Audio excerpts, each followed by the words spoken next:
रत्नागिरी सिंधुदुर्गचे उबाठाचे नेते खासदार विनायक राऊतांनी केंद्रीय मंत्री नारायण राणेंना आव्हान दिले। नारायण राणेंनी आपल्या 70,000 कोटींच्या बजेट असलेल्या खात्यातून काय दिवे लावलेत ते आधी जाहीर करावा आणि त्यानंतर माझ्या कामाचा लेखाजोखा पाहावा असं विनायक राऊत म्हणाले। तर प्रदेश कार्यालयातून सूचना आल्याशिवाय कुणाच्याही प्रचाराला जाऊ नका असं पत्र वंचितच्या प्रदेशाध्यक्षांनी सगळ्या जिल्हाध्यक्षांना पाठवले। अनेक ठिकाणी वंचित बहुजन आघाडीकडून काही उमेदवारांना पाठिंबा जाहीर करण्यात आलाय, मात्र जोपर्यंत प्रदेश कार्यालयातून प्रचारासंदर्भात सूचना येत नाहीत तोपर्यंत प्रचारासाठी जाऊ नका असे आदेश देण्यात आले।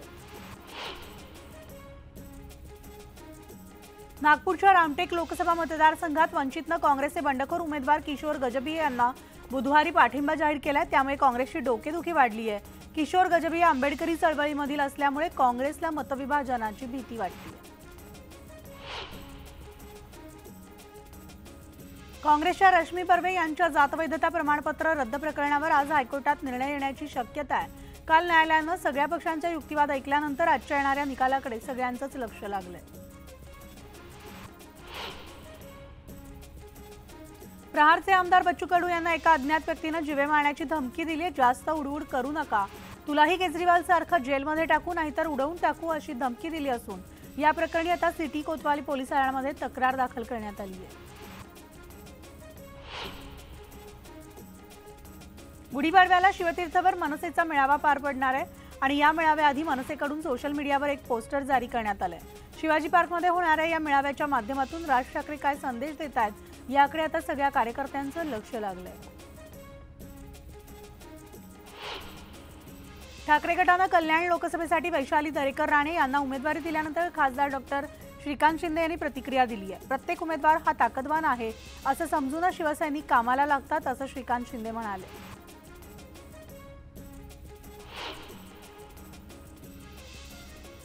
भाजप नेत्या नवनीत राणा यांच्या जात प्रमाणपत्र संदर्भामधील याचिकेवर आज सुप्रीम कोर्ट निर्णय देणार आहे आणि दुसरीकडे राणा यांना अमरावती लोकसभा मतदारसंघामध्ये भाजपकडून उमेदवारी देण्यात आली असून आज ते आपला उमेदवारी अर्ज दाखल करणार आहेत। उत्तर मध्य मुंबईमधून आशिष शेलार लोकसभेच्या रिंगणात उतरणार असल्याची माहिती न्यूज 18 लोकमतला विश्वसनीय सूत्रांनी दिली आहे। त्यामुळे आता पूनम महाजन यांच्याऐवजी आशिष शेलारांना ही जागा मिळणार का याकडे लक्ष लागलंय।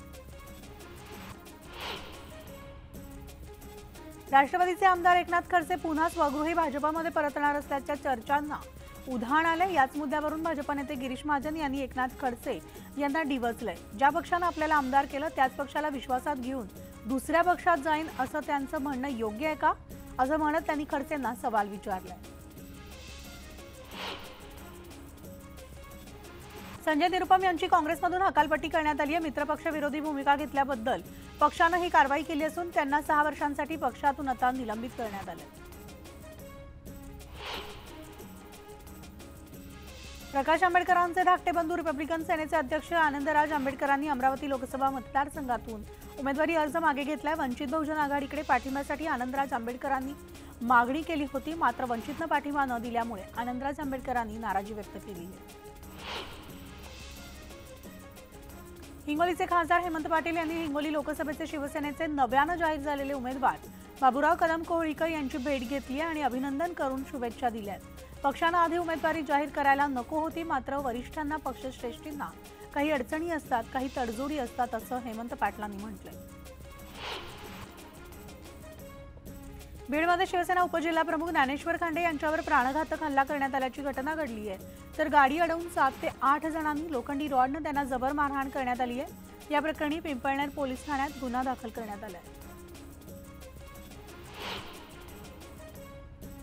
रत्नागिरी सिंधुदुर्ग लोकसभा मतदारसंघामध्ये महायुतीचा उमेदवार असेल त्याला 2 लाखांपेक्षा जास्त मताधिक्याने विजयी करण्याचा निर्धार रवींद्र चव्हाणांनी व्यक्त केलाय। तर येत्या 2 दिवसांमध्ये कोकणामधील उमेदवार जाहीर होणार असल्याचं सुद्धा त्यांनी म्हटलंय।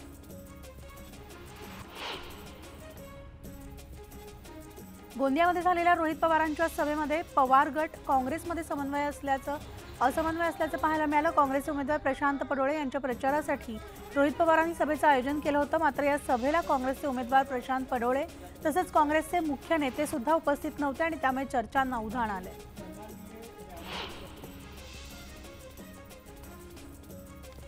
राहुल गांधी आणि प्रियंका गांधी यांच्या पूर्व विदर्भामध्ये सभा होणार आहे। 13 एप्रिलला साकोली इथं राहुल गांधी यांची आणि 15 एप्रिलला चंद्रपूर इथं प्रियंका गांधी यांची सभा होणार आहे।